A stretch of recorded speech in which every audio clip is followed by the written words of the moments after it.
Um, Today I'd like to talk about materialism and materiality, and in particular I'll talk about the notion of materiality in those approaches within the field of science and technology studies that can be subsumed under the label of material semiotics or actor network theory.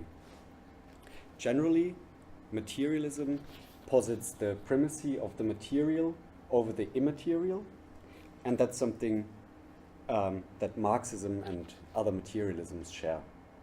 What they differ in is in what they conceive as material. So every materialist theory or philosophy depends on a conception of materiality, which can delineate the character of what material reality consists of. How materiality is conceptualized is thus not a banal question. It designates what entities and instances are included in the material realm, which is given a privileged status in the given materialist ontology. In different materialist approaches, we encounter different forms of materiality. That is, there are different ways of being material. I would argue that a non-reductionist materialism should account for the complex interplay of the multiple kinds of materiality if it wants to delineate what belongs to the material realm without simply stating that there's only matter or matter in motion. So in what follows, I'll try to present some non-Marxist materialisms and their notion of materiality. In my opinion, some aspects of these theories can give innovative and important impulses in the critical strands of social theory.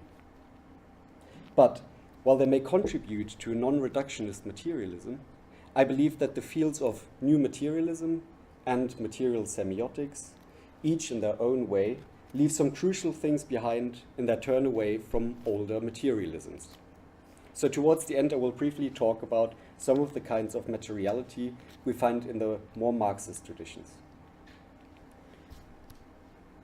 Over the past decade or so, materialism has seen a veritable revival, and there's a renewed interest in the questions of things, or the role of things, matter, and materiality in the social sciences and humanities. The great number of books, journal articles, conferences, and study programs from this field make it hard to ignore this development if one is interested in social theory or the social sciences in general. What unites these contemporary approaches concerned with materialism and materiality in their differences is a shared interest in how material things and instances partake in the constitution of the social, how humans and non-humans are entangled, and how different material things shape the social relations and processes we enter and are part of. They are also largely united in seeing themselves outside of or opposed to historical materialism. What is sometimes called the material turn in the social sciences is often associated with the emergent fields of new materialism and material culture studies. Especially new materialism has gained quite a bit of influence in recent years, I'd say. This trans or post-disciplinary project is characterized by an occupation with the materiality of solid, tangible, but also more fluid and ephemeral kinds of objects and things.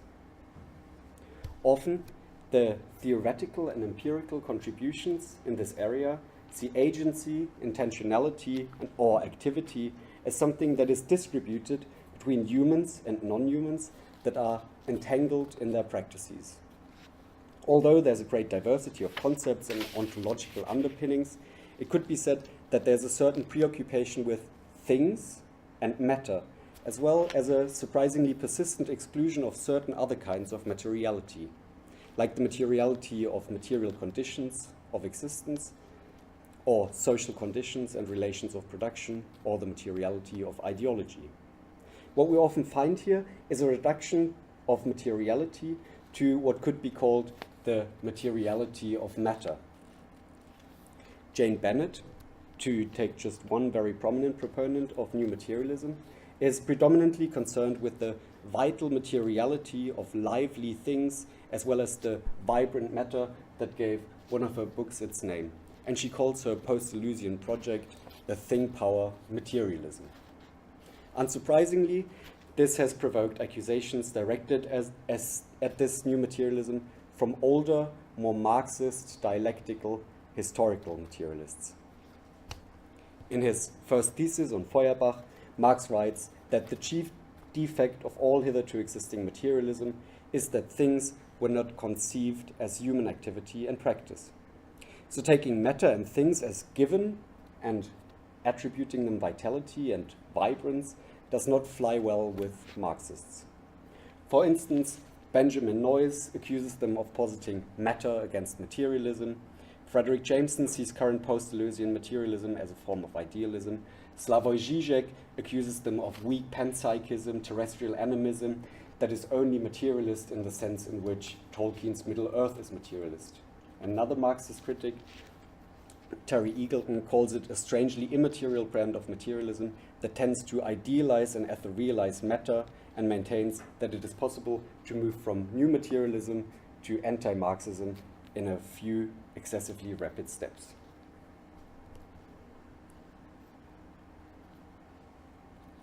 One field of research where the general turn to materiality, things and non-humans, was most pronounced, at least in the last 2 decades, is the transdisciplinary undertaking of science and technology studies. I would argue that the kinds of materiality and the materialism that goes with them are more complex than a simple concern for tangible things and vibrant matter, and that this is particularly true for the approach of actor-network theory or material semiotics. At the same time, it can be said that these approaches represent a strand of materialism that breaks with the critical tradition of other materialisms, and that they only have a very limited interest in changing the world and grasping the social whole or the material conditions in which the phenomena from the world of science and technology they describe appear. Before I move on to actor-network theory and material semiotics, it probably makes sense to locate and characterize this field of science and technology studies, and I'll try to make this really quick. So science and technology studies emerged in the 1970s from a long-standing concern in the social sciences and humanities for the production of scientific knowledge, technology and technological innovation, as well as historical developments in the entwined domains of science and technology. It was heavily influenced by the developments in sociology, from the sociology of knowledge of Mannheim to the sociology of science of Merton, the sociology of scientific knowledge with Bloor's strong program, or the sociology of science and technology with its focus on the social factors impacting science and technology. And of course, this is extremely schematic and simplistic, and there are other equally important fields and approaches from anthropology, philosophy, history, feminism, and more critical approaches that took part in constituting this field. So there are, for example, the histories and philosophies of science and technology, the more normative field of science, technology, and society, SCOT, which stands for the social construction of technology, or research done in the field of technoscience, and then there's hybrids of all these fields.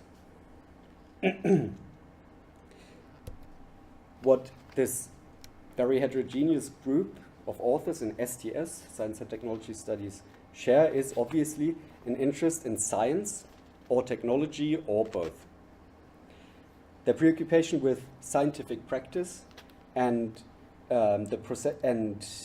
technological innovation is characterized by an ongoing concern for the social but also the cultural and political dimensions of these processes. And this can take the form of empirical or theoretical studies, although I would say that there's a slight inclination towards the more empirical studies. Another aspect of STS is a regard for the practical dimension and the processual nature of technological development, scientific discovery, innovation, and knowledge production. This goes hand in hand with a focus on the micro-practices, interactions, and the situated character of the social phenomena under investigation. As the editors of the Handbook of Science and Technology Studies write in their introduction, there's a pervasive attention to places, practices, and things in this field. Just as the places can reach from laboratories and factory buildings to government buildings and personal libraries, the material things they pay attention to include high-tech instruments like particle accelerators, computers, trains, bicycles, scallops in Saint-Brieuc Bay, or a set of keys from Berlin, which are all examples from this field of STS. And of course, there's bodies, guns, and walls, and all kinds of other things like medical instruments. But that doesn't really tell us much about the status of material things and the conception of materiality that supports it. This is also due to the many and sometimes contradictory and competing varieties of materialism and views on what counts material in the field. It's a large, messy, and diverse place. So in the following, I will concentrate on actor-network theory and the approaches in its vicinity. Their influence in STS can hardly be overestimated, and with Bruno Latour as one of their representatives, they have been highly influential in STS and maybe even more so beyond. I will argue that the theories, and maybe even more importantly, the methodologies of such authors as Latour, Michel Callan, Annemarie Mohl, John Law, or also people like Donna Haraway, contribute to STS and are concerned with the material aspects of the social. But they are not so much interested in matter. Rather, they focus on other modalities of materiality, namely a relational materiality which emerges in processes and practices of materialization. The centrality of both materiality and relationality in actor-network theory makes it possible to denote this approach as a material semiotics. It's not only the name John Law gives it, but Latour himself acknowledges that there are 4 problems with actor-network theory: the word actor, the word network, the word theory, and the hyphen. Also, Latour writes that his theory is half semiotics in the tradition of the French-Lithuanian linguist and semiotician Algirdas Julia Cremas, and half Garfinkel's ethnomethodology. The only thing you have to do to make semiotics work for material things, he says, is drop the meaning bit and keep the relationality. What I mean by relational materiality and materialization will maybe become more intelligible after a brief presentation of some of the key traits and central notions of material semiotics. I would propose 8 characteristics that are largely shared by the authors I'm concerned with. Most of the texts, which can be counted as belonging to actor-network theory or material semiotics, are empirical case studies.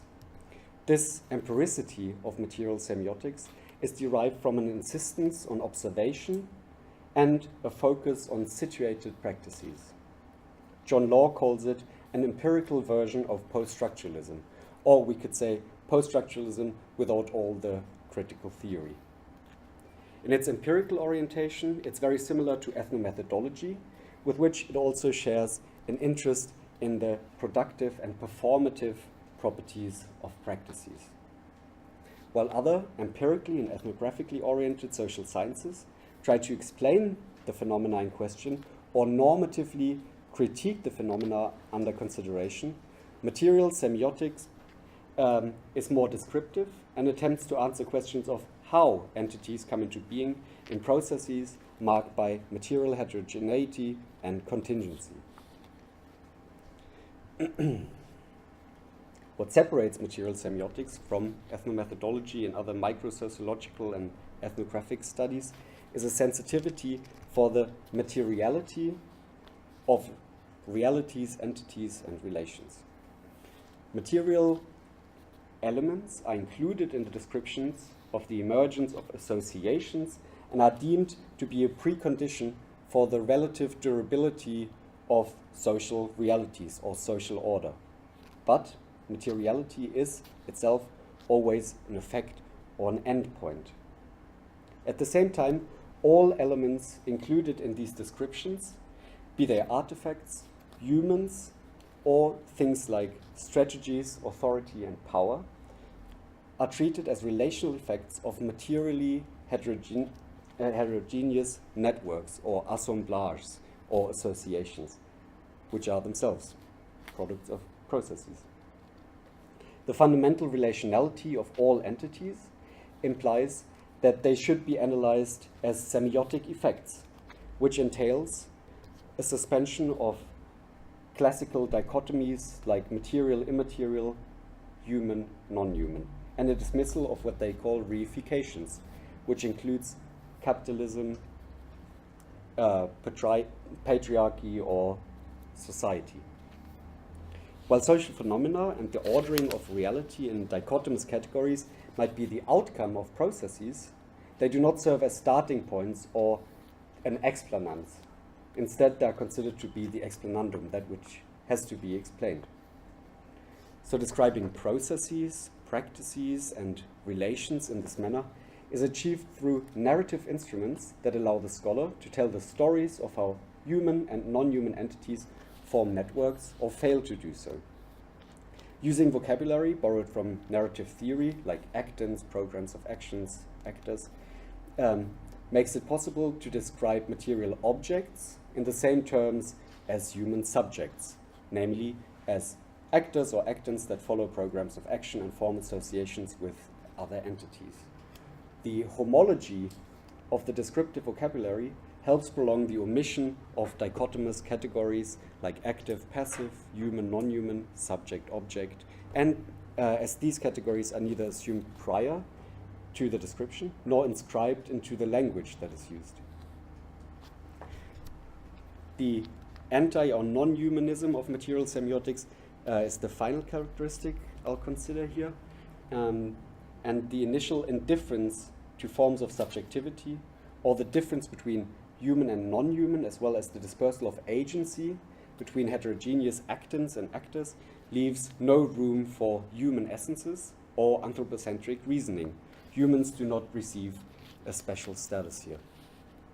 To sum up, actor network theory may be understood as a semiotics of materiality, which holds that entities take their form and acquire their attributes as a result of their relations with other entities, none of which have inherent qualities.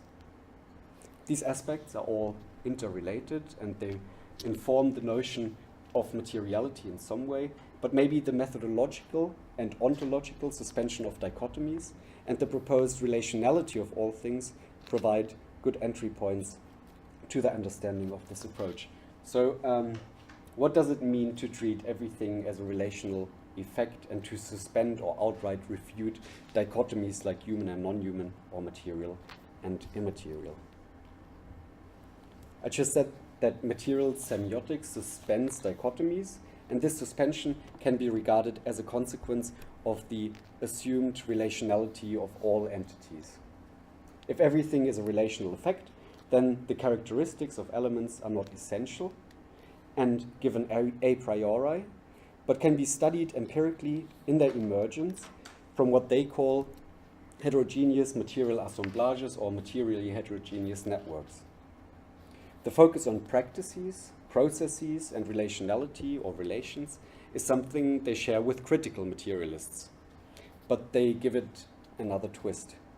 As Calon and Law put it, entities aren't solid, they aren't discrete or clearly separated from their context.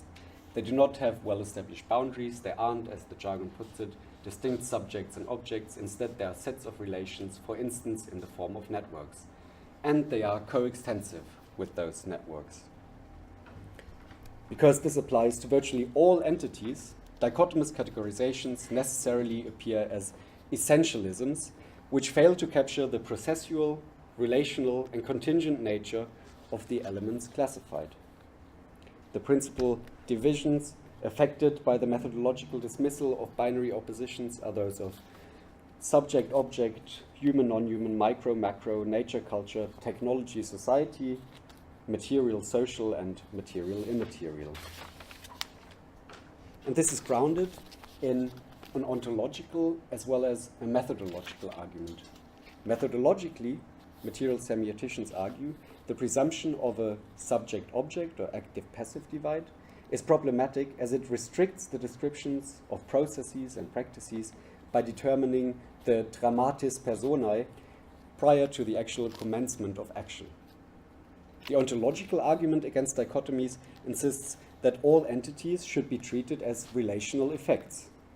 That is to say, it claims that all things under consideration depend on a flood of entities allowing them to exist. The argument is ontological because it takes the relationality and contingency of entities to be inscribed in the nature of reality. What is real, what entities are allowed to share the ontic realm with us, depends on their emergence in relational networks here.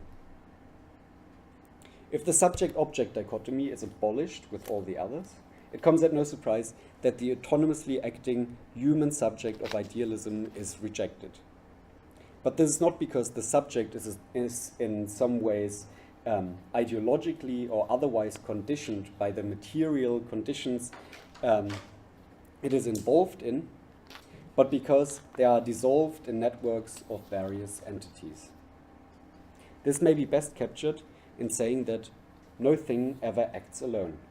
What I'm doing here, for instance, relies on pieces of paper, computer, this projector, the building we're in, and the chairs and the table that we find in this room. So we could say, if we're inclined to follow material semiotics, that I'm entangled in a materially heterogeneous network that I am, in this situation, coextensive with. So right now I'm an individual and I'm a network. That's even more evident when we use other technologies. For example, using a smartphone to communicate could be seen to turn us into a hybrid of bodies, satellites, software, servers, phones, batteries, and so on. All of these material entities matter, that is, they make a difference in this assemblage or network. At two earlier sessions here at CPT, here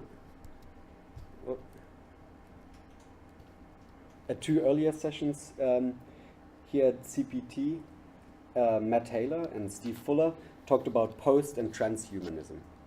For material semiotics, we have always been post-human. There was never a time in human civilization where people did not rely on entering associations with non-human entities to act, change nature, produce means of subsistence, establish social order that lasts longer than a face-to-face interaction. The human of early humanism that acts freely and consciously and has never existed for them, and the cyborgs Donna Haraway talks about are already all around us. There are no monadic, autonomous actors manipulating their material environment by unilaterally forcing their will on the entities they manipulate. Their will, their strategies, their plans are never completely unaffected by the entities they associate with. Paraphrasing Marx, we could say, the actors make their own networks, but they do not make them just as they please in circumstances of their choosing. They make them in situations that are material, heterogeneous, and contingent. Take Louis Pasteur or Steve Jobs, for example. Of course, they're individuals, but if we look more closely at these figures, we see that what we call Pasteur is an assemblage of a multitude of things. Bruno Latour, in the Pasteurization of France, describes how Pasteur became Pasteur, the great scientist. He was an individual, but simultaneously he depended on a whole network of entities, including cows, laboratories, other scientists, newspapers, and microbes, without which he would not have existed as Pasteur, the great scientist that developed a way to kill microbes and pathogens in milk, revolutionizing food production in 19th century France. The same is true for Steve Jobs or people like Elon Musk. It's easy to deconstruct them and present, for example, Steve Jobs, the great CEO and inventor, as a network of computers, software, Chinese factory workers, scientists, advertising agencies, secretaries, tax legislations, newspapers, consumers, and so on. He was able to assemble various entities and networks behind and underneath himself and make them speak for him, represented them, translated his interests into their language so as to enroll them in his program or agenda, to use the language of material semiotics. Jobs became a durable, powerful actor because he was able to black box relations, ways of thinking, ways of speaking, and so on, in a way that allowed him to mobilize the relevant actors and networks in his interest. So Jobs was an individual, but opening the black box of this person. Material semiotics would probably say that Jobs was a network, that he was nothing more than a network of heterogeneous material elements. Such a description is pretty far away from what a critical theorist or Marxist would have in mind when talking about a materialist view on or materialist analysis of the life or the history of the CEO of one of the biggest technology companies to ever have existed. The absence of capital in the proposed network, as well as the fact that iPads, iPhones, and Macs only appear as material things or networks, but never as commodities, together with the avoidance of such reifications as the conditions of production, makes this a strange materialism indeed. Like everything else, CEOs, inventors, scientists are dissolved in associations, and their characteristics are fully relational. Whether we look at a single situation or a human's biography, we hardly ever find a Cartesian subject autonomously orchestrating the world around it. For these post- or non-human entities, material semioticians have come up with a whole score of names. Rhizomes, actors, agents, quasi-subjects, cyborgs, monsters, outrageous and heterogeneous collages, hybrids, materially heterogeneous assemblages, networks, to name just a few from the texts of these authors. So material things play a large part in the processes and activities going on in the social world, and they condition and shape the other human and non-human entities that they form associations with. But what makes them material, and what does their materiality consist of? Like everything else, materiality is an effect of relationality and is produced in practices. Or if we want, we could say that these things are conceived as sensuous activity and practice. Therefore, it is nothing stable and unchanging. Like all characteristics of entities which enter the descriptions of material semiotics, the materiality of an element is not assumed at the outset. Only by observing the complex processes at work in a particular setting can material things be made visible. The relationality or the relationally variable effects of practices, which means that accounts of material semiotic approaches talk more of mattering and materializing than of matter and materiality. Material semiotics is not so much concerned with things in matter. Matter is not given any metaphysical properties like vitality. This orientation towards the malleability of materiality, rather than its ontological fixity, also distances these approaches from such reductionist materialist theories that characterize materiality as the efficiency and stubbornness of matter, imprinting chains of cause and effect onto malleable humans.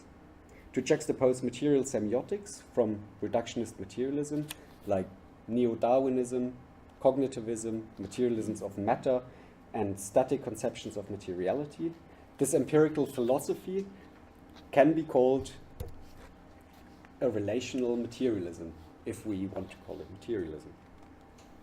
Conceiving of materiality as produced, enacted, relational, and processual does not make it any less real. We might even say that everything that is real is material, and everything that is material is real.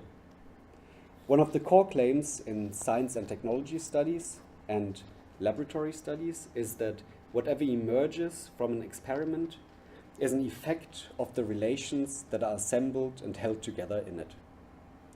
Natural, social, and human materials and realities, all of these are understood as effects rather than causes. To become material, an entity has to matter, that is, it has to make or be made to make a difference. Making a difference means, at once, to be real and to be detectable. An entity can become less material, less real, or vanish altogether if it fails tests and stops making a difference. In the materialism after Feuerbach, we find a similar view on the material. Negatively put, material is that which is not ideal or ideational. That is, everything that is real and makes a difference is material. Take, for example, N-rays, which were discovered by a French physicist more than a century ago. They were recognized, papers were published on them, and they seemed to resist trials. Here's the experimental setup with the formula for N-rays. It's not important. It was only when American scientists decided to visit the physicist's laboratory and put the N-rays through new ordeals that they lost all their competences, their essence. By removing an aluminium prism that was supposed to measure the ray's performance and discovering that the results, which were inscriptions on metal plates, were still the same, the N-rays lost all their materiality. The inscriptions were made by something else. There were no N-rays anymore. They stopped being material. The claim deduced from such observations in laboratories is ontologized by material semiotics by supposing that realities only exist in the practices that materialize them. Not unlike the things in Marxian theory that cannot be abstracted from practical human activity, such realities only exist in practices.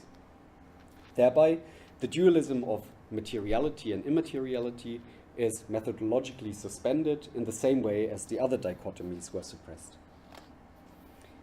In empirical scientific practice and technological research and innovation, it is possible to maintain that only what makes a difference is real and material, simply because entities which do not change anything will never appear in an observation. But obviously no researcher would deny that the paper I'm holding in my hand is material because at this moment it makes some sort of a difference.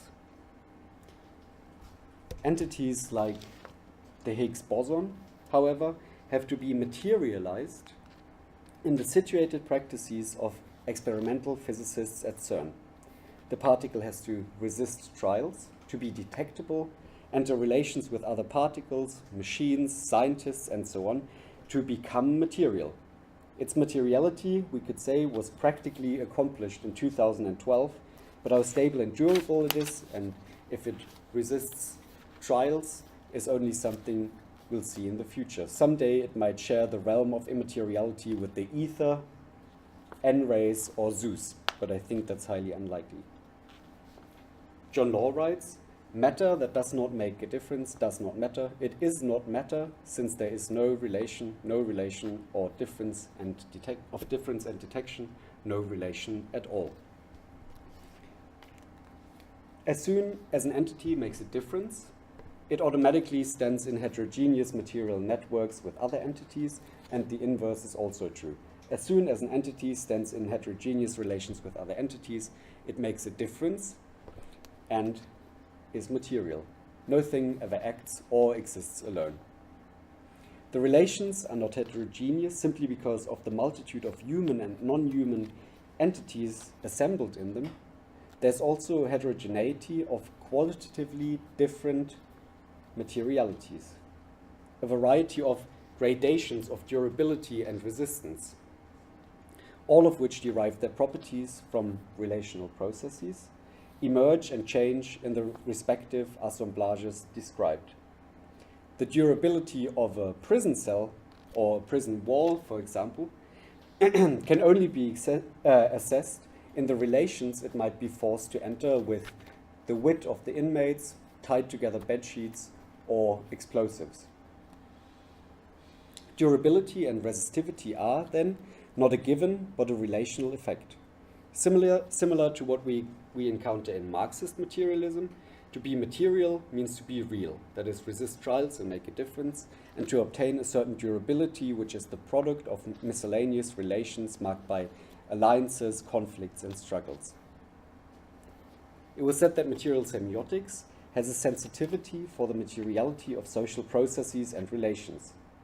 Material entities are seen as a condition for the relative durability of the social, which, without its material support, would be solely dependent on interactions performing the social relations of a collective. Materiality and sociality are thus regarded as coextensive.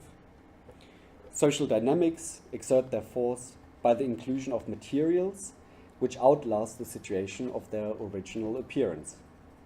What is designated as property relations in Marx theory, for instance, could be said to procure its stability not just from repeated situated negotiations between actors, but is made durable by material instances like walls, armed police forces, prison buildings, courts, but also ideological practice and many, many other things. How strong and resilient, that is, real and material, these instances are at a given juncture is, for material semiotics, exclusively accessible by observing the practices and processes which materialize them. If their materiality is undermined by counter-programs or subversive actions, they lose their permanence. We could also say that the Great Wall of China is less material today than it was 1,000 years ago. Apart from corrosion and heavy machinery working on its dematerialization, tunnels as well as airplanes advanced this dematerialization of the wall by subverting its power to separate geographical areas. But for two lovers who wish to kiss each other and are separated by the wall, its materiality is as stable and durable as it can be. What this maybe illustrates is that just like in Saussurean semiotics, where signifiers and signifieds are only significant in their relationality, materiality is a relational effect. At the beginning, I said that the form of materiality, or the form materiality takes in some new materialist approaches, like that of Jane Bennett, could be described as a materiality of matter. And I suggested that this preoccupation with tangible, solid matter risks reverting into reductionist materialism, which includes other ways of being material. Of course, there are still things, and we can touch many of them, but in material semiotics, as I hope to have shown, materiality is thought to be a more complex matter. The multitude of materialities assembled under this modality is assembled under a modality of what could be called relational materiality. Because the relations in heterogeneous assemblages are not fixed but in flux, the modality of processual materiality, or alternatively, the materiality of materialization should be added, I think. So things can be more or less durable, real and material, depending on the relations they enter, and because these relations and associations are changing and are processual, they can materialize and dematerialize. We could now say that we have encountered three modalities of materiality: the materiality of matter, relational materiality, and the materiality of materialization. But there's a striking absence of things like class, capitalism, society, and there seems to be no concern for the materiality of material conditions or material relations or social relations.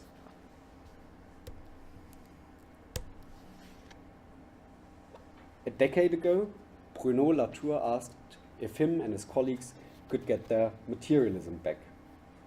I'd say maybe, but only under the condition that we add the relational materialism to the list of materialisms that see themselves in stark contrast to historical or Marxist materialism. The vulgar materialism of neo-Darwinism and cognitivism, and the new atheism of Dawkins or Hitchens, as well as physicalist and mechanical materialisms, can all be said to be materialist and non-idealist in some way. But they can hardly be said to have the critical impetus of what Marx and later Marxists had in mind. So with Marxian materialism as a background before which we can evaluate this relational materialism, calling for a return to this materialism is like calling for a revamped idea of a rhino defined primarily as a rabbit, to paraphrase Terry Eagleton. I do think that material semiotics contributes to a richer understanding of materialism by drawing our attention to processes of materialization and the relationality of all elements that are part of the social world. And I think that their critique of materialisms that reduce materiality to matter and reduce materialism to simple equations of cause and effect is quite sophisticated. Etienne Balibar once said that Marxist materialism is a materialism without matter. And indeed, it can be argued that simple, stupid matter appears nowhere in Marx materialism. Material semiotics can show us how entities materialize in practices, and it provides a valuable tool for empirical investigations that don't take anything for granted. But what it doesn't do is enable us to critically engage with and practically change the overall shit that surrounds us, which is, after all, the project of Marxist materialism. Material semiotics has not much to say about capitalism, exploitation, or ideology.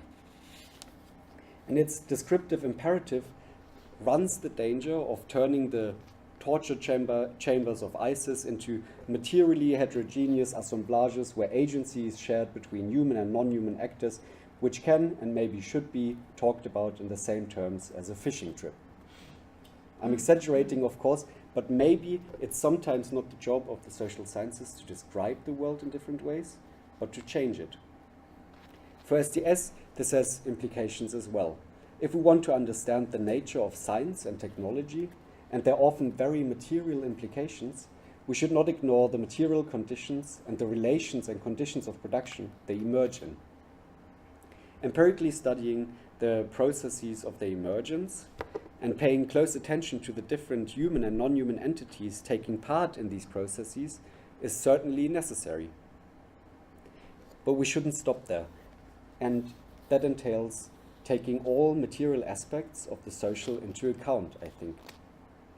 So it seems to me that new materialism, as well as material semiotics, for the largest part excludes some material instances and modalities that lie at the center of other materialisms. This exclusion stems from, I would argue, a lack of interest or rebuttal of what are considered reifications or essentializations, like the concepts of class, social totality, capitalism, society, exploitation, as well as the resulting disregard for the material character of material conditions or social relations. Marxism might share the notion that material reality cannot be abstracted from practice, and certainly shares the insistence on the processual nature of material conditions, but at its core, most of material semiotics is united in a kind of anti-critique and anti-Marxism. In the last few minutes now, I'd like to relate the materialism of material semiotics to a more Marxist historical or dialectical materialism. There's obviously not enough time to present Marxist materialism in a few minutes, but I believe it's possible to highlight some aspects of Marxian theory that allow preliminary characterization of what is material in this materialism. For Marx, as for all other materialists, materialism denotes first and foremost the primacy of the material over the ideal, and thus stands opposed to idealism. In this respect, materiality is a negative term that can preliminarily be defined as that which is not ideal or ideational. In this approach, it's not the ideas that determine the material world, but the material world that determines subjects and their ideas. The first kind of basic materiality we encounter here as early as in the thesis on Feuerbach or the German ideology is that of material conditions. In Marxian theory, the materiality of material conditions does not merely consist of tangible matter, but also of relations, practices, and processes. The material is not reducible to physical, tangible matter. So in Marx, the idea is not substituted by immutable matter. Instead, the concept of practice is introduced as a corrective to the contemplative attitude towards material reality. As a theory of practice, Marxism emphasizes the processual and practical production of material conditions and thereby disencumbers the latter from their status as a natural force that individuals have no control over. In this respect, even if they don't want to admit it, material semioticians do not stray too far from Marx. Practical activity is, however, not identical with what Marx denotes as material. Material conditions, material reality, material production, material relations are all not synonymous with practice. And it is here that I would identify a gap in the approaches I've been talking about. In Marxist materialism, we can find some other modalities of materiality, some of which are covered by the ones we have already encountered. There's, for one, the positive materiality of matter. This modality or category contains things like bodies, food, clothes, tools, buildings, smartphones, and all manner of artifacts, and tanks, machine guns, banknotes, and texts are all positively material, as are the vibrating air currents coming out of my mouth. They consist of particles, atoms, molecules, waves, and come close to what a physicist would call material. All those material entities are elements of material conditions, and I don't think any Marxist would deny their materiality, that they are matter in the strictest sense. However, it should be evident from even the first thesis on Feuerbach and German ideology and later Capital that such materialities of matter cannot be understood as isolated objects of passive contemplation or determining forces abstracted from human activity, because that was the fallacy of the old materialism of Feuerbach, which is why Marx called his materialism new materialism. Although this modality is partly comprised of things, within a materialist dialectic, these things must be recognized simultaneously as objects and as processes. The matter of this modality of materiality is thus quite different from both the vibrant, enchanted matter of new materialism and the solid, tangible matter of certain more deterministic or scientistic strands of materialism. The stress on processes we find in Marxism points to a second modality of materiality. It's not only tangible objects that are material, but also processes and practices. In material semiotics, processes and practices materialize entities, but their own fundamental materiality is frequently ignored. This modality could be understood as a modality of displacement or mutability. Practices are not merely material because they are supported by bodies and artifacts. Their materiality also resides in their efficacy and of changing aspects of the material world. The practice of production, for instance, transforms all entities involved: the raw material, the tools, the producer, and the product. Processes by definition transform and/or displace the elements involved in them. Change that does not take place in some immaterial realm. Furthermore, practices and processes are generally observable and describable. Therefore, practical human activity that produces conditions of production is a material process. Ideology also falls in this category if we want to understand it as a practice. Louis Althusser, for example, is very adamant about the materiality of ideology, while stating that it obviously is a different modality of materiality than a rifle or a paving stone.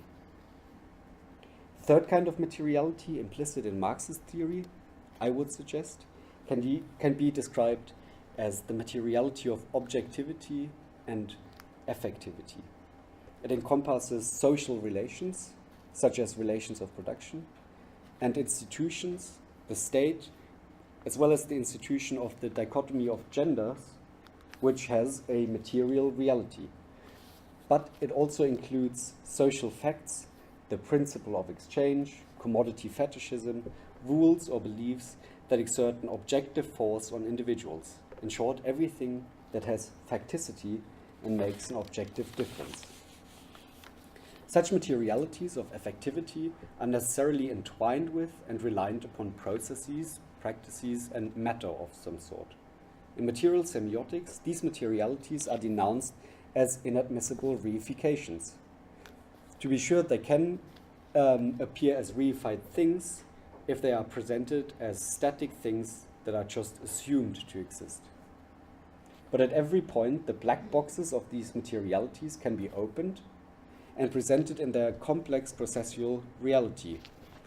I mean, open the black box of the allegedly reified concept of capital, and you'll find yourself with 3 volumes and a few thousand pages of something that cannot so easily be dismissed as a lazy reification. One last comment before I close. Marx is a historical materialism. It conceives history as something material that is real and not ideational. Frederick Jameson says history is what hurts. For material semiotics, there is no history with a capital H. There are diachronic processes and social order made more or less durable and lasting with the help of materials, but there are no struggles, just the associations and flux that we find when we follow materially heterogeneous actors around. Earlier, I said that materialism that does not reduce the material realm to mechanistic determinations and solid matter should acknowledge the different ways in which elements of the social can be material. We have encountered some modalities of materiality now, and I would think it would be a mistake to miss any of them as superfluous. In what I presented, there was, for one, the materiality of matter that I identified at the outset. But this should not be understood as given and solid matter. Of course, there are tangible things and solid objects that condition practices, enable or inhibit activities, and take part in the constitution of the social. But they cannot be separated from Marx's practical activity and those processes and practices denoted by material semiotics as materialization. It's never just matter that constitutes this form of being material. Just now I suggested that in Marxism and Marxist theory, processes and practices, as well as their performative dimension, are genuinely material. They can be designated as materialities of mutabilities or displacement. The same is true for instances and institutions or phenomena that derive their materiality from their efficacy and objectivity. States, borders, relations of production, commodity fetishism, the rules of language, or the dichotomy of genders are all material through their objective force and affectivity. The gradations of materiality set forth by material semiotics, in addition to the previous types, were subsumed under the overlapping modalities of relational materiality and the materiality of materialization. While the former was meant to highlight the relationality of all entities, and their being construed as relational effects in this approach, the latter pointed to the processual character of the relations in which entities materialize. I think the emphasis on practical activity shared by Marxism and material semiotics allow for the claim that materiality is not a given, objective category, but multiple and the result of processes and practices. These 5 modalities of materiality I suggest here cover quite a bit of ground. They include artifacts, atoms, practices, processes, relations, but also things like commodity fetishism, language, which I haven't really talked about, and ideology. There isn't much left then in the realm of the immaterial. If there really exists nothing outside this multitude of materialities, we shouldn't be bothered by that, I think. If only because the dichotomy between the material and the immaterial, ideational, was an idealist one to begin with. Thank you.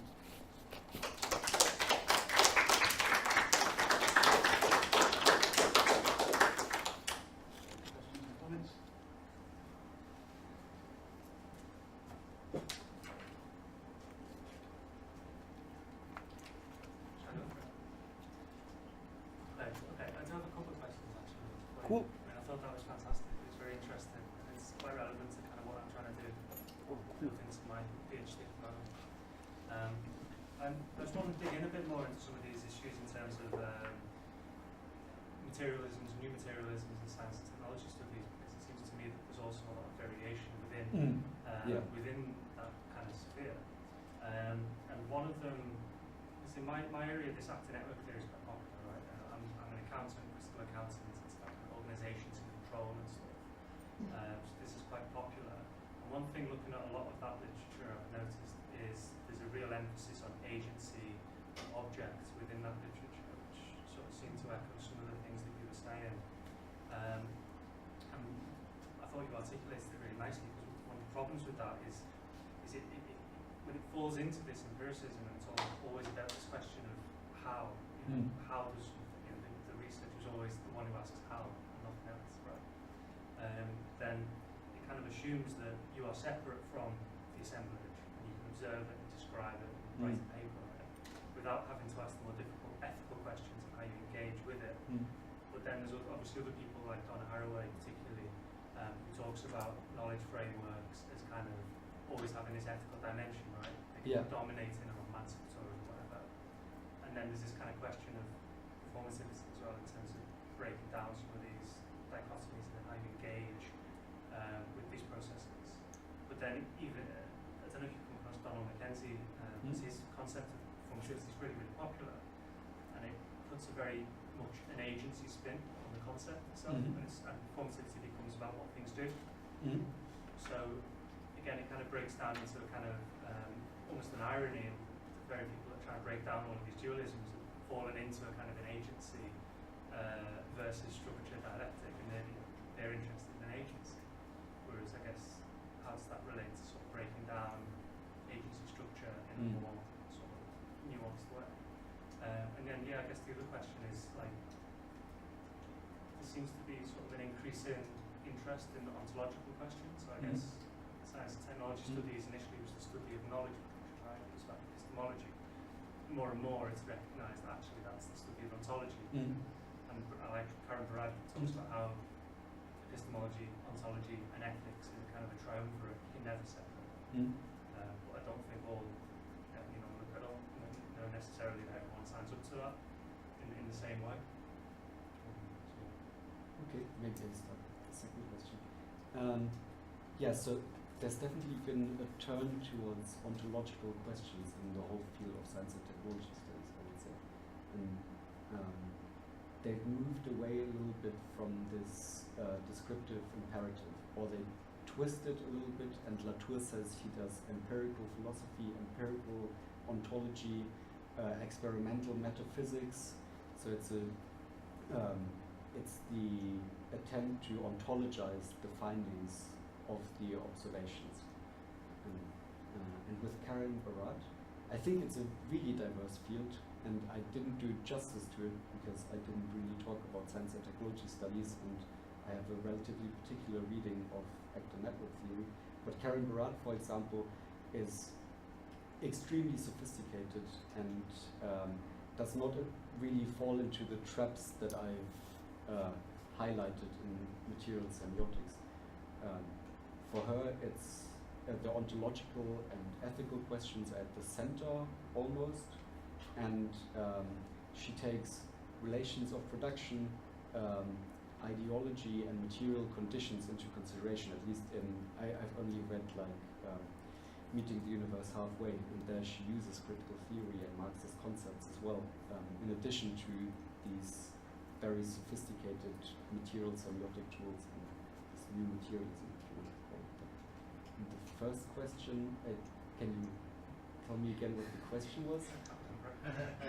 No, I guess it's kind of like, I was just sort of talking about how there's the difference between, I guess, the question of ethics, so you kind of answered it already, and I think it's really interesting that you brought Marxism into it, the way you articulated his materialism. I mean, there's a book, New Materialisms by Cool and Foster, reading group here, and they hardly mention Marx at all anywhere, so it's really interesting to see you articulate that, because it goes to the heart of this question of, well, if ethics is at the heart of knowledge production, what do we actually stand for, what do we want to do? Yeah. So it seems central to me. Yeah. yeah, there's Toyn and Dolphin, and then there's Kuhl and Frost, who edited the two big books on new materialisms, and Marx is pretty much absent from them, or it's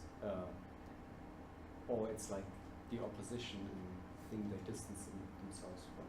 And I would say that's pretty sad. We should open the discussion again, because some of the notions of new materialism aren't that new, like the focus on processuality and practices and the role of things. These are all things we can find in Marxism already.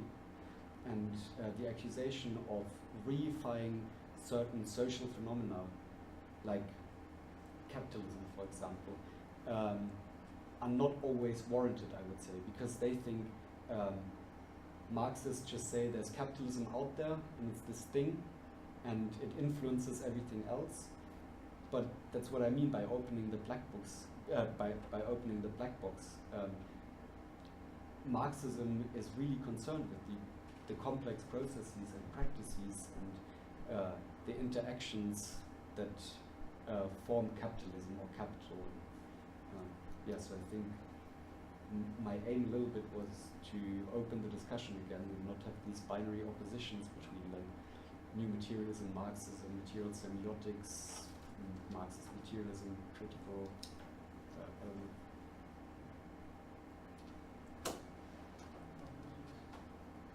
I wasn't sure whether James was up. I'm going to try and get what his question was. I wasn't sure if he was asking something about the relation falling into agency and structure as an opposition. Once one tries to move beyond the dualisms before, is that? Yeah, I think to some extent in the after network theory there's an emphasis that you're anti-dualist, and yet there seems to be a real emphasis on agency over what would traditionally be described as structure. So it ignores things like this one. Mm-hmm. That's what I'd be interested in hearing answer to. Okay. Yeah. But I think first of all, agency and structure would be a dichotomy that they want to suspend and not really think about.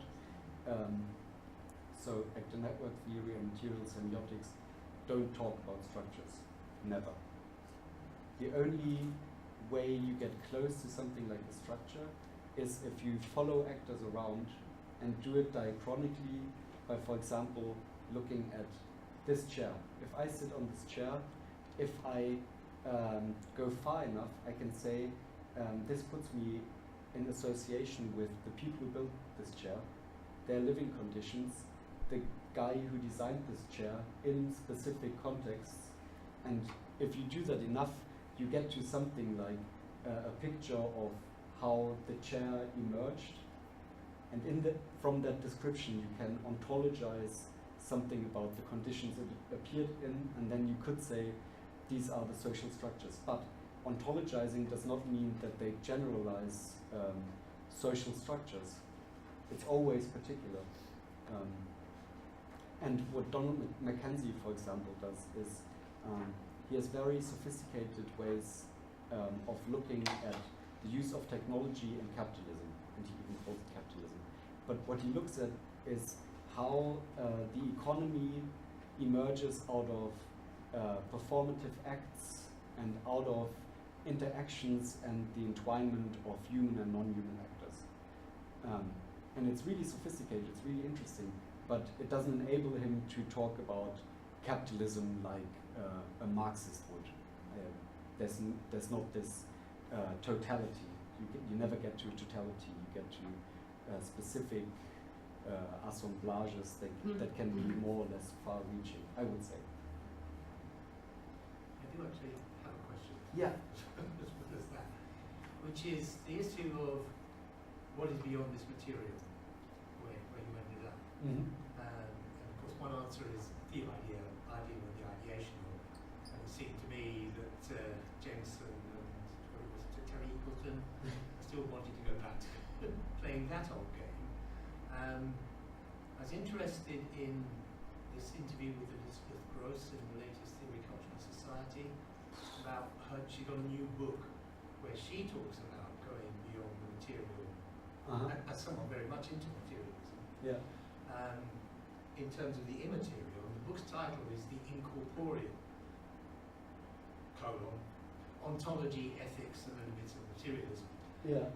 And I think that that's really quite interesting going into the incorporeal, because quite a lot of where you go to does invoke the incorporeal as somehow being involved in this. Yeah. She's trying to make a distinction here, so I don't know how that might play out in terms of what you're saying. Yeah, that definitely got short thrift in what I presented. But I don't think it would solve the fundamental problem of positing something that's immaterial. And I think Marxism, and even the Marxists that I quoted there, would in the last instance say there is nothing immaterial, nothing ideational. Ideas don't exist immaterially in the heads of people, but ideas exist in practices, and thought exists in language. Language has to be materialized. Language follows material rules. We think in language. Language is a material institution. And what Marxism does, I think, is saying that the binary between material and immaterial is an idealist invention. This dichotomy has to be dissolved. There's nothing immaterial. When you look at material semiotics, it's a little bit different, because the immaterial never has the chance to enter the text. If it doesn't matter, if it's not material, you don't talk about it. The only thing I could think of is a text by Latour where he says that, for example, the Virgin Mary could be said to be material because it makes a difference in people's actions. Or things like desire could be said to be immaterial and incorporated and have to do with affect and the body. But I don't know where I would stand on this. I'm more sympathetic to saying everything's material. There's one great quote by Alain Badiou, who says, what materialism says is two things. There's only one, the material, and the one precedes the other, thought. And I'd say that's a way out of this binary, while still accepting that obviously there's a difference between this chair and what I'm thinking at the moment. So just a comment. It seems to me that where they, because there's a lot of things in there, as you say, kind of showing with Marxism in terms of like thinking about things as processes and thinking about everything kind of being bound up with everything else. And it seems to me that where they lose the contact with Marxism and what a clash with them is in not acknowledging any kind of like difference between subjects and objects. Because my understanding of this is that it's sort of essentially like class as a relation is about exploitation, but what is it that allows one group to exploit another group? It's the fact that the capitalist class can treat the working class as objects as opposed to subjects. And it's this antagonistic relationship, obviously, and it's kind of, this is what class struggle is about, not each different individuals have, and you can think about this in terms of gender as well, you can think about this in terms of all of the different relationships of struggle that exist. Different individuals, because of the groups that they belong to, don't have an equal capacity to treat other groups and individuals as objects in the same way as like the dominant group has a greater capacity to treat the subordinate group as objects. And it seems to me that that would be where they lose, where they lose some of that critical edge in that sense.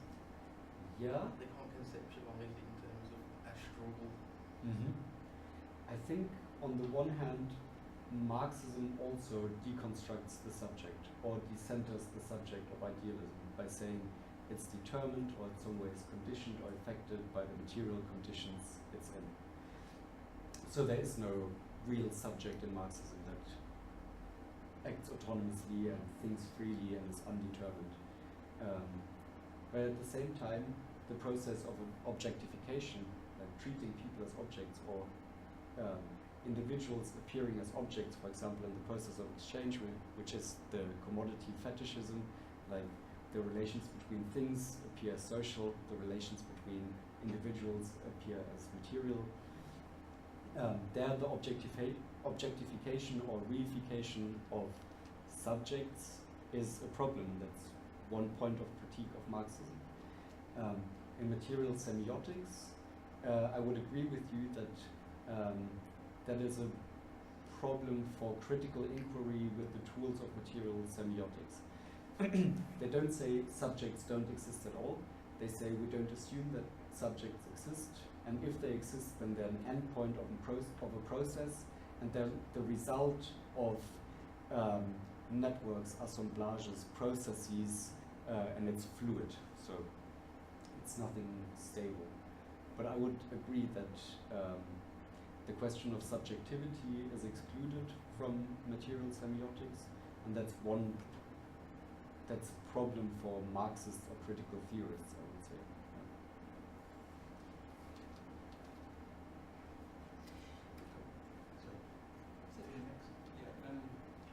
I just wondered whether you could say something about the context in which all this work has sort of emerged, because obviously Latour and John Moore and people are talking, I mean it all emerged in relation to the sociology of science, so when they talk about materials they're talking about enzymes, scientific practices, and such like, and none of it seems to really have that strong an account of other forms of matter, other materials, for instance art objects, or art worlds, and how they coalesce, how art objects can act in the world. And I'm just thinking about people like Alfred Gell, whose kind of anthropology of art objects gives this really nice account of how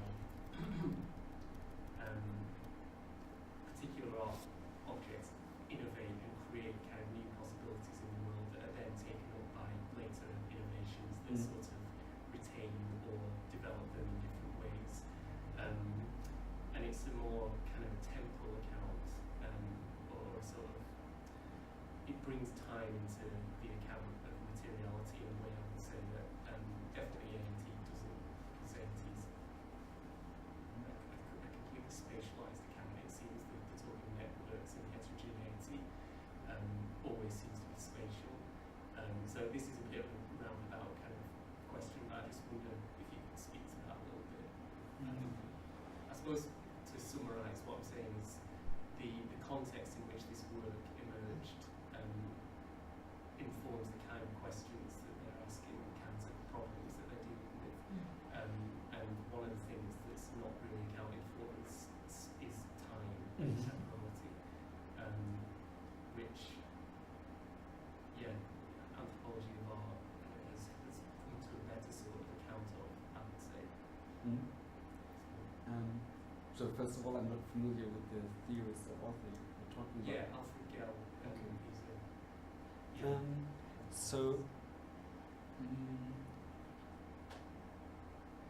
it's true that temporality doesn't play a big role in vector network theory, but they can write histories and biographies and historical accounts of things that emerge, and they would probably say it is really temporal because we don't look at anything that's static. We always look at diachronic processes of materialization and formations of networks. So I don't really know what else I can say about that. I've never thought about time so much, more about history, which is relatively absent as a category in A&T. But I think maybe I would disagree with you just a little bit on the background of A&T informing what they can talk about. They talk about a great manner of things. For example, Latour talks about the Anthropocene and Gaia a lot at the moment. And I found it funny that you said art because this text, Can We Get Our Materialism Back, Please, that I quoted earlier, if I remember correctly, it's the preface to a book on art or art exhibition. So he writes about art, and he uses a lot of examples from modern and postmodern art to illustrate his points. Latour also wrote things about power and modernism and animalism. It goes away from the lab studies. I think that's the strongest turf, like science studies and laboratory studies. That's where they make the biggest progress and the most interesting points. Sorry. Was I next?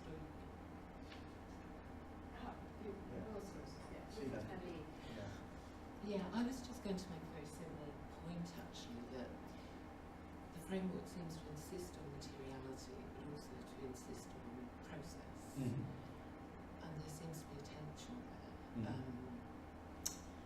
Temporality in terms of process infers the incorporeal, whether it's retrospective or looking forward. So the question was raised there, so it connects to a question.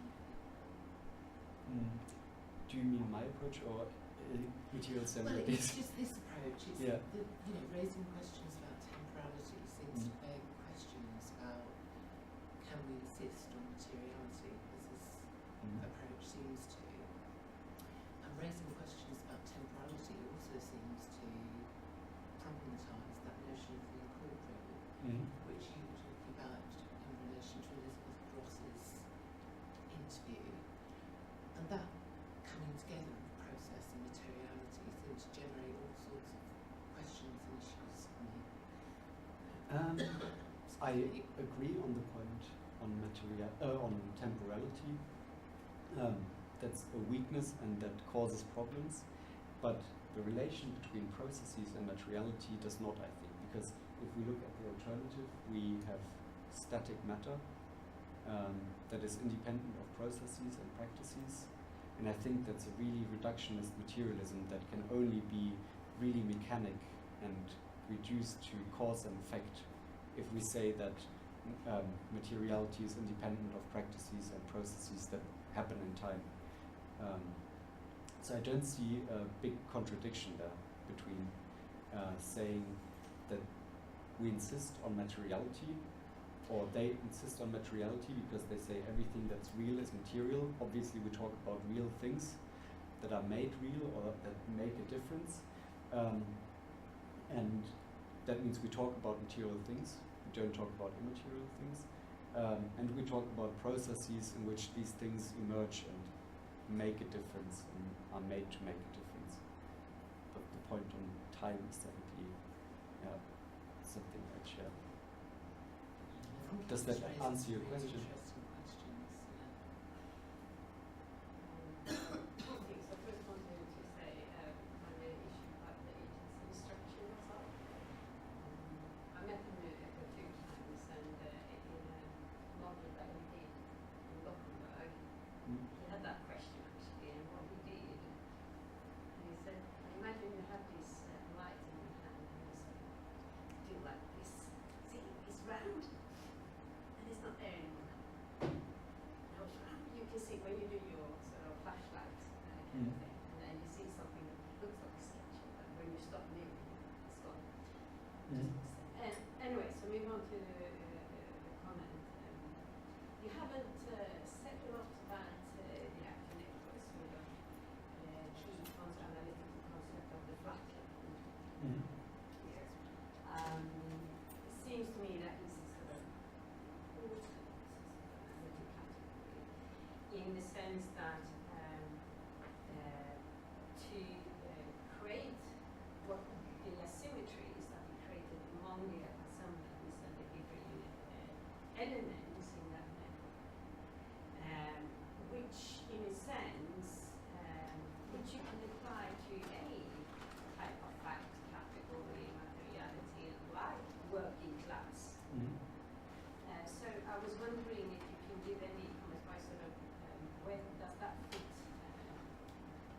with you, the pattern and what you have said.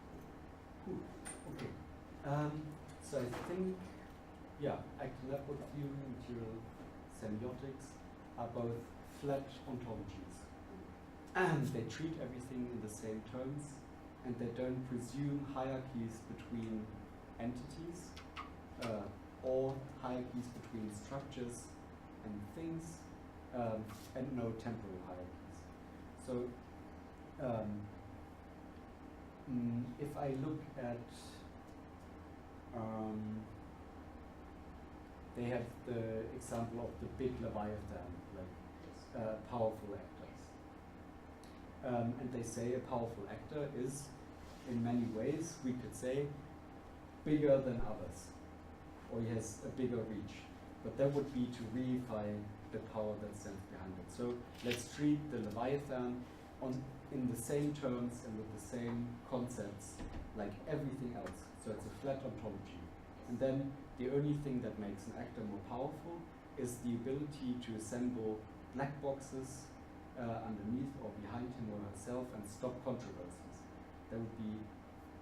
Yeah, and the thing is, there is a creation of a symmetry. So when you follow the actor and the actors around, you also follow how asymmetries are built up or not excluded, etc. Yeah. So that the performativity of the network is sort of performed in actual perceived. Yeah. So rather than to assume there is a working class, for instance, you say, okay, let's check it out, kind of thing, and see how it's assembled. So I mean, it's not about, it is a sort of starting point per se, but where you end up, in front of the actor or the actors, may end up actually looking at the symmetry that is in power. I agree. And that would be my critique of Latour and the flat ontologies. Not that they follow the actors around, and not that they look at the entities that they are interested in their emergence, but because they accuse other people who use these categories of reification. I don't know if that's clear, but for example, every name is a black box. Every name can be opened up and described as a really complex process. Everything. If I say computer, I could be accused of reifying the computer because I'm halting controversies, I'm presenting it as something static. But of course I can open it and I can describe it as a network and as a process. So I would say we can do the same thing for the categories or entities that actor network theory does not want to deal with because they say they're reifications. My example was in what I wrote, the subject. I think with actor network theory, you're able to talk about the subject as long as you're aware of the fact that it's a complex thing that has to do with processes and practices, and it's nothing stable. So we can always open up that black box and look into it, but we can also leave it closed and assume that it's clear that people know that it's a complex thing and talk about it as if it really exists. And that's what I meant with my example with capital, for example. Of course, there's people who say the economy is destroying our lives, and then Latour would say, what do you mean the economy? Like, there is no the economy. But in different contexts, there are very sophisticated, advanced, and complicated notions behind a concept. And you can open it up and look at what it refers to. So that's what I would argue for. Yeah. Does that answer your question? Yes. Just to follow up, the issue I have with that is that it doesn't really account for how the black box actually gets closed again and how the black box kind of acts in the world. It seems that yeah, all theories of kind of multiplicity have a problem with unity, and the other way around, all theories of unity have a problem with multiplicity. Yeah. So yeah, A&T accounts often take that approach of kind of following the sort of the different kind of material and non-material agencies that kind of yeah, contribute to make up or perform this abstraction, but accounting for actually how it makes a difference and how it coheres, that doesn't seem to be there in the analysis. That's the problem I always have. In the actor network. Yeah, how it gets closed again, how the black box kind of coheres, how kind of Yeah. Well, I the mean, unity effect happens. I think the best way to look at it in the aspects of what Latour and others call the sociology of translation. So black boxes can be closed when interests of different actors are translated into the terms of others. And then controversies can be ended, people agree on something, people are mobilized to join a certain program, and then it's something that just doesn't have to be talked about anymore. So that's the way black box can close. But it's also an equivocation if we treat black boxes like the power of a person and the status of a category or concept in theory or in descriptions by the same term, black box. So I think the black box in theory or in social theory is something to a point that you take for granted. So in social theory, people talk about practices, or they talk about the social, or they talk about social facts, depending on where they come from. And what their argument depends on is that this black box does not have to be opened anymore. People who read it understand what lies behind the black box of the concept, and we don't have to discuss it again. And with other black boxes, with other debates and controversies that are ended in different ways, it's different. I would say, I don't know, but I'm not a material theoretician, and I haven't worked with A&T for a long time. It's something that I worked with like 3 or 4 years ago, and since then, so I don't know, maybe I'm wrong. To me, there seems to be a problem as well with where you stop in terms of these assemblages. So the example I would give 7,000 words. It's like, I know that I've damaged my ears over the years. I've got hearing damage and I've had this for years, and I know exactly, I mean, there's many things that factor into that, but I know that probably the main thing that factors into it is that I always enjoy listening to music really loudly, going to gigs. Right, so I suppose part of the assemblage of my ear damage is Nirvana, you know, and it's primal scream and it's Metallica, right? And I can say, well, okay, so in this, if you're going to see it as an assemblage, and I have my hearing damage, Kurt Cobain is a part of my ear, right? But he had to reproduce himself equally, right? So does that mean that his drug dealer is part of my ear as well? Then? You know? It's like, how many steps do you go down? How many links do you connect in terms of any one thing? It doesn't have to be one thing, it can be anything. But how many things do you see as related to that thing? So theoretically, it never ends. But if we remember that it's an approach that consists mainly in empirical works and is concerned with the things that make a difference in the observations or in the inquiry, at some points you run out of entities that make a difference. And in your case, A&T, what would a material theoretician do if he's interested in your hearing loss? He would ask you questions, because that's the only way to access this assemblage. And then you'd maybe say, yeah, it's because I listen to music, so music is a thing that makes a difference. Or if someone follows you around and watches you, how you consume music, then there's different material entities that make a difference. But I don't know, like Kurt Cobain's mother's first boyfriend maybe doesn't figure, but it can if like it figures in the accounts that people give. It's about accounting for phenomena.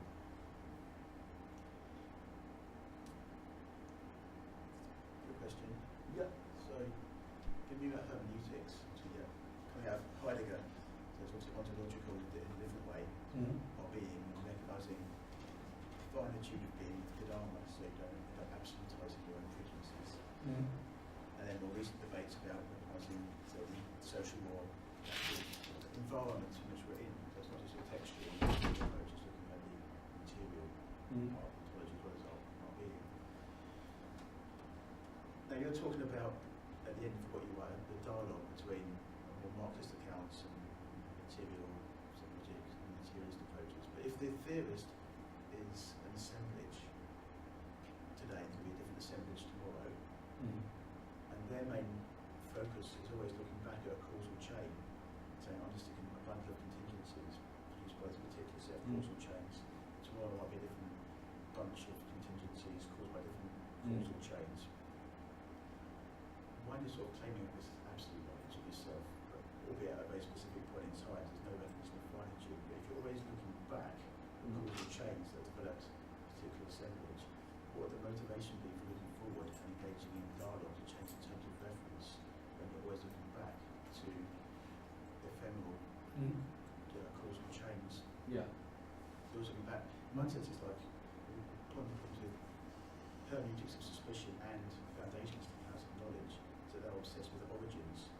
So you always know the outcome from like before any argument or dialogue. So always going back to the particular origin, whether it's a nefarious origin with hermeneutics of suspicion or to be validating origin with foundationism. But here you've got a similar scientistic focus on origins. You're always looking back at the causal chain that's constructing a very particular ephemeral assemblage to me for the now. It mean different steps tomorrow. But how would that motivate dialogue? How would you motivate dialogue speaking as the theorist, if you're always looking back, with there be no recognition of finitude about yourself? You'd always be saying, I am this at this particular moment. Maybe a few things. So the first thing I would say is that material semanticians are lying to themselves when they think that they don't have a theory, that it's all empirical, that it's not ontological, and that they don't draw from all kinds of different sources. So in that respect, I think it's possible as a material semantician to incorporate different theories and look forward. And also I think, maybe I didn't present it in the right way. They don't look back, they look at processes in situ. They're there when it happens. They observe something and then they describe the processes they observed. So it's not a reconstruction really, apart from cases like the book on Pasteur or other historical accounts. I don't know if I'm answering your question. Wouldn't that accelerate the problem though? Because if one is looking back to reconstruct a causal chain and just looking at radical contingency now, you know the dogmatism of necessity or something has to be the case. You've got the dogmatism of contingency. Yeah, I definitely think that's a problem. And they sell it as a kind of empiricism that only looks at empirical stuff, but obviously they ontologize things like contingency and relationality in the broadest sense. But I think it's still possible to incorporate some of the ideas and concepts from this approach into Marxist approaches, because first of all, I think that's what Marxism does. It takes the best things from wherever it can get it, incorporates them, and that's how Marxism has functioned for the last 200 years. And also, I think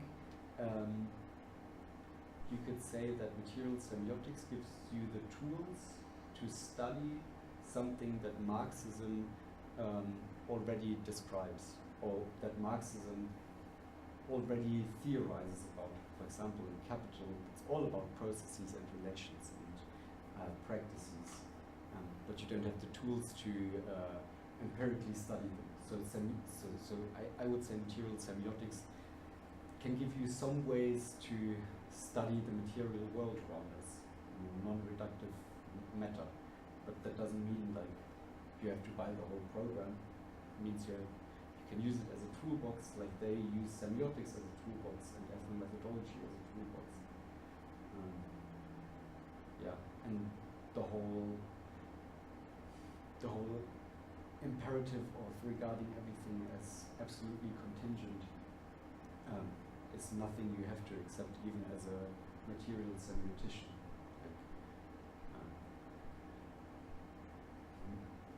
Donna Haraway, for example, could be described as a material semiotician. She's a feminist socialist who has a vision of the future and has a notion of critique. Maybe that's what I would say. I don't know if it answers your question, I'm sorry. And I'm not familiar enough with the Gardner and Heidegger things.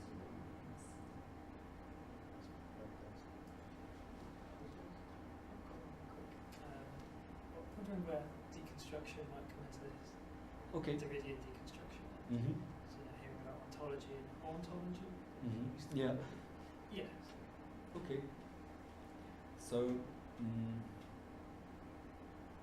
generally I would say that material semiotics is influenced by deconstruction and by post-structuralist theory, but more by Deleuze than by Derrida. So for example, Lynch and Latour once said that a better name for actor network theory would be actant rhizome ontology. So it's more like a Deleuzian thing.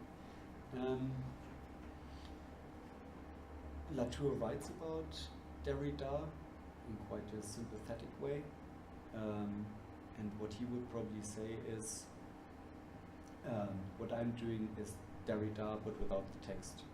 I look reality as the text, and that's how I treat it. It's relational, it's semiotic processes, there's presences and absences. The difference would be easy to incorporate into that theory, I would say. About the hauntology, I know the hauntology from the Spectres of Marx book and from Mark Fisher's book on hauntology, but I'm not really familiar with Derrida's concept. But it's, as far as I understand it, it's another word for the iterability and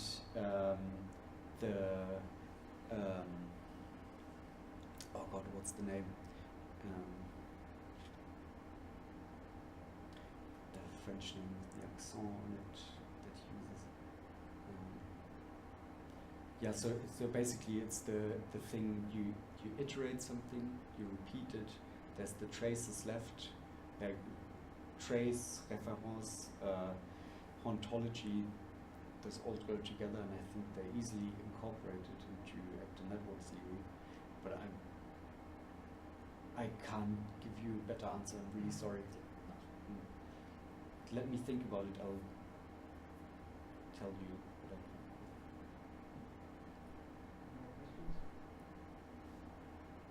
Okay, let's thank Johannes. Thank you.